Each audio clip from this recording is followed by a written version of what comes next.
I've actually been at San Jose State University now for over 25 years, working in the area of speech and language pathology in the Department of Communicative Disorders and Sciences. And I've pretty much have prepared future professional students to become speech and language pathologists who can work in the areas of working with children who have language disorders such as autism, ADHD, TBI, cognitive impairments that basically have difficulties with speech and language. Okay. Can you maybe elaborate more about this communicative disorder? Because as we all can use some help, improvement in our communication. So can you please tell us more? Well, when we talk about communicative disorders, there's a whole wide range of difficulties when we are communicating. And I think that's one of the most important areas that we as professors need to think about when we work in the classroom, especially when we're going to be looking at trying to cultivate a culture of inclusion within the classroom. Well, when I'm saying culture of inclusion, we know that each student is very, very different. And they're all unique. They come into the classroom with their unique characteristics, but we also may have some specific students, such as even foreign students, or we have culturally diverse students. We also have students who have different kinds of communication problems and special needs. And a result of some of the students who have special needs, we need to think more in terms of how can we best accommodate these students. And one of the most important things that I think we need to think about is the fact that students with special needs do have a medical condition.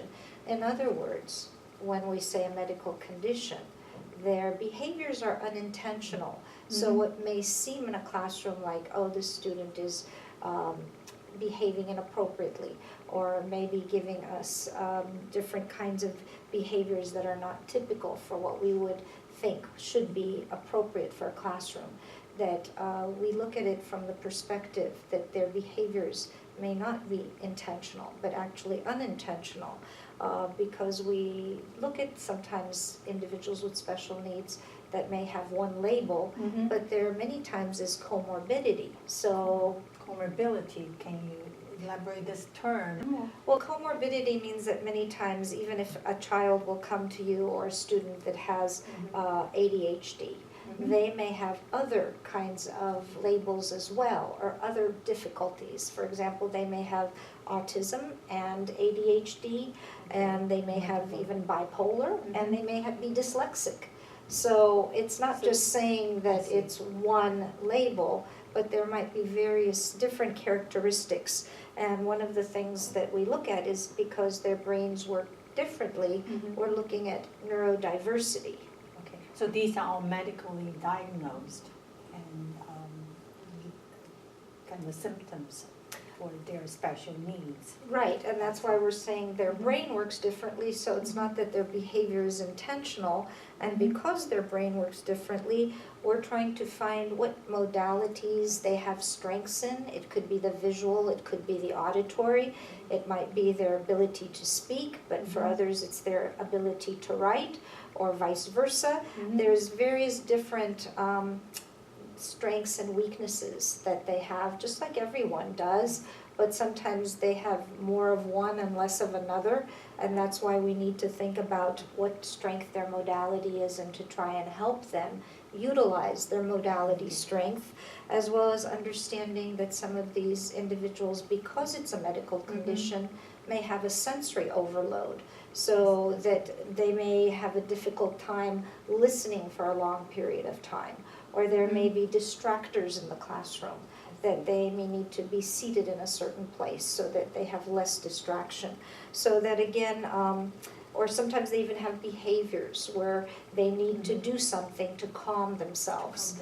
And those might be atypical behaviors for a classroom, yet very important for this kind of student. The other thing is they may have difficulties with verbal and nonverbal communication. I see, okay. So that they may not understand that sometimes a professor may say something and laugh, and it's being sarcastic or a joke, and they may actually take it literally. So there's differences there too when we look at the nonverbal communication, and sometimes to get meaning of what somebody's saying, we have to put the verbal and the nonverbal together, and those with special needs might have difficulties with that. So for this kind of a diversity you're talking about, should we handle that in a classroom environment?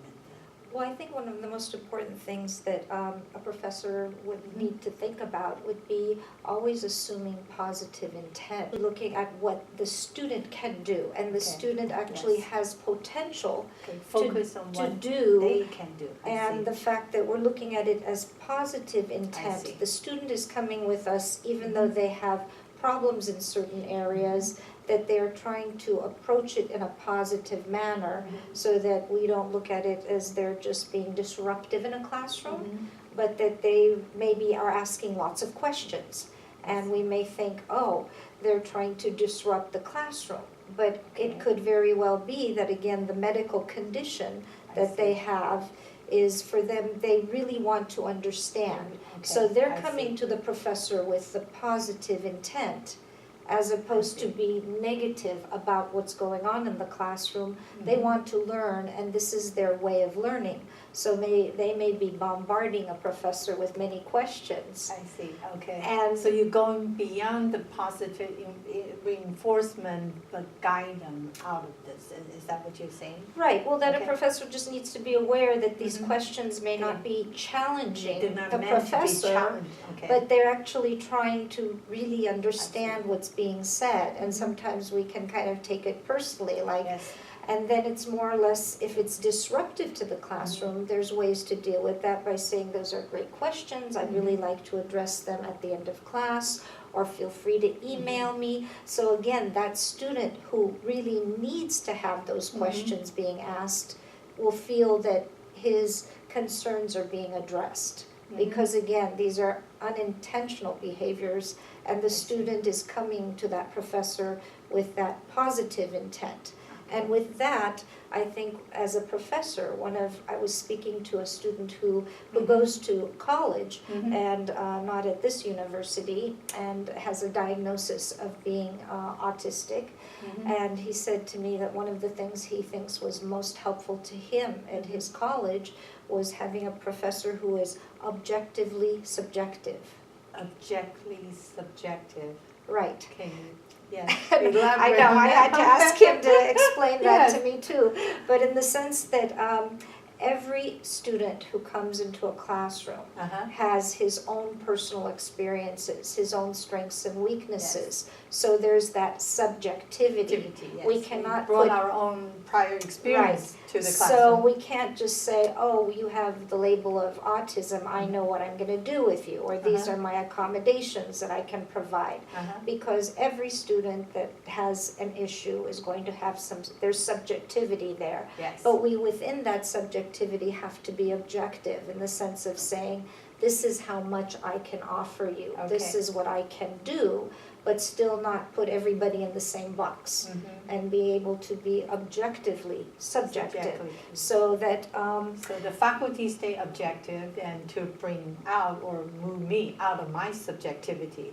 right, and that the Okay. faculty can actually address the subjectivity or each individual student. I think too, therefore, some of the things that professors can do to help that student would be to really encourage self-advocacy.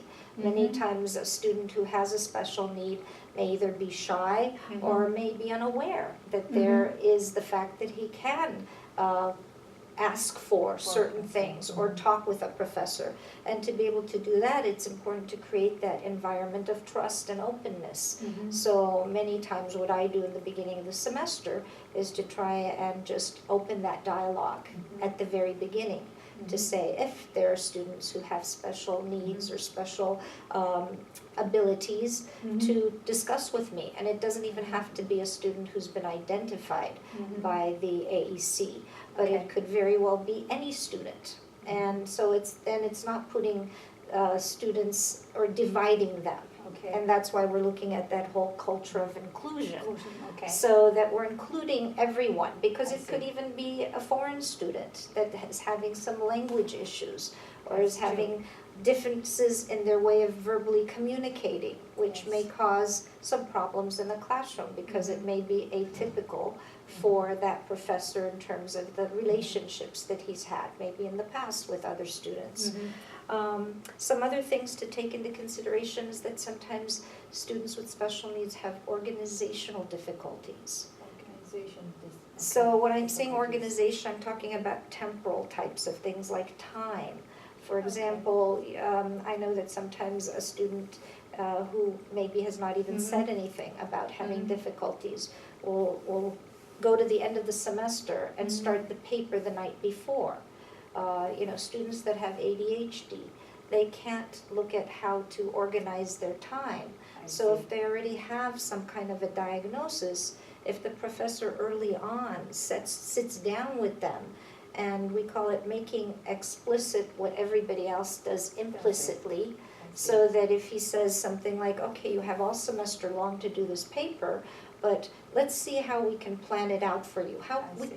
can we organize your time so that you don't feel at the end of the semester, Uh-huh. it's the night before and you're gonna start writing this paper? That's I not see. gonna happen. And then, because what we're trying to do is instill success, and Mhm. so that these students will thrive, that they feel they're accomplished, Mhm. because they can be. But then, like, for example, this student would have problems with their time management, and yet a professor can help with that time management. I think what you're talking about seems we can apply to all students. What are major takeaways? Well, some of the things too that I found is also establishing a buddy system. Okay. That, Okay. so that sometimes peer Mhm. mentors Right. can help students, because a professor sometimes can't just say, if you have a problem, come see me, and Right. at the end of class, the student says, I need you to go over all the Right. notes with Yeah, me. what if it's a large class with 100 students? Right, they may have auditory processing problems, they may not be able That's to a good follow. strategy. So right. again, buddy Mhm. systems is very critical, and I think just for professors too, I found it Mhm. very important that they, I call it the 3 L's. They need to 3 Ls, okay. learn, listen, Listen, and let it be. let it be. So in Okay. other words, they need to learn about whatever that Mhm. disorder is that that student may have or be coming to them with and saying, I've got ADHD or I'm autistic. To Mhm. learn even from the student. But sometimes that may not be enough, and to help maybe collaboration, because one of my other areas that I do research in is interdisciplinary collaboration. And knowing that, professors aren't always going to know everything about everything, especially if they're not in the field of doing therapeutic intervention. For example, if somebody is in maybe business or engineering and has no idea, well, what is this autism about? Mhm. The departments on campus can be a resource for the professor. So if they were to contact somebody from another department and say, it could be psychology, it could be occupational therapy, speech pathology, nursing, just to say, I have a student with this type of a situation, so that professors learn more, So 'cause tap into the existing support organization. right, so not only Resources. give students those avenues. For example, if there is a student, we have a clinic on campus that student may I see. actually benefit from. But learning about the resources, like it could be developing writing skills, all the different resources that are available for students, but also to know that for the professors, they can tap into. And that way it builds again, a culture of inclusion in the university okay. outside of just the classroom. And I think my most important thing is, an example that I had was that sometimes we're finding now in the research and the literature that individuals are getting diagnosed later and later in life. So they may not So even. they may not even know? Right. Wow, They may not okay. even know that they have a problem. And one, for example, I had a student in my class who was having a lot of difficulties. And so when she came and spoke to me and said, these are the problems, I said, have you ever had that checked out? And she said, well, no, I just had a hard time going through school my whole life. And so I sent her over to the AEC. They evaluated her, and she has a severe learning disability that was never diagnosed. There was another student from another university. She is just found out that she has the diagnosis of autism. So is on the spectrum. And in a way, it's a relief Yes. because now there's all She can these seek appropriate help. and accommodations, which are very valuable, but still, like I said, in a regular classroom situation, it's how we adjust and adapt. And the 5 takeaways that I would say, Yes. that, and this comes from, of course, literature from the principles of counseling, psychology, and social work, are that, you know, I think as professors that we learn to listen, Yes.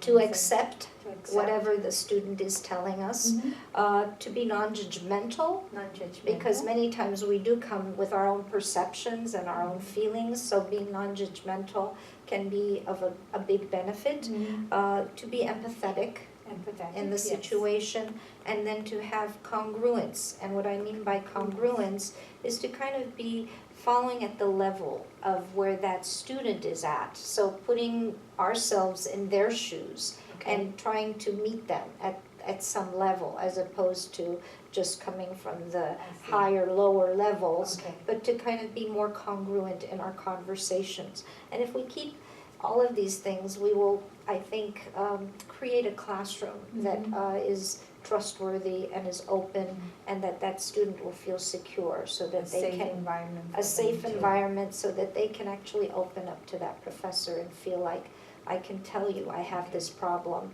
and I won't have negative responses to it. So Thank you for the 5 points and all the knowledge we have learned from you. well, thank you very much for this opportunity, and I hope that, you know, we can encourage students to continue and be successful and not to drop out of the university.